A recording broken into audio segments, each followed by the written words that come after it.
How to fix sounds problem in less than 1 minute on any Android phone. Hello guys, so in today's video I'm gonna show you how to fix sound easily and fast, so please keep watching until the end. First step you have to do is go to the settings on your phone, and then all what you have to do, scroll down,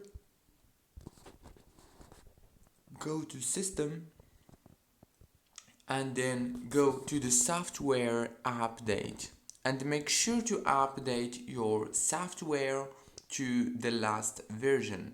And after that, go back and click on reset,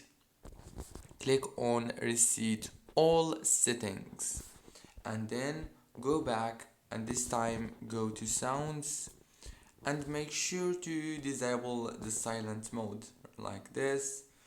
And yeah, and make sure also to turn off the do not disturb mode, and restart your phone, and the problem is gonna be fixed.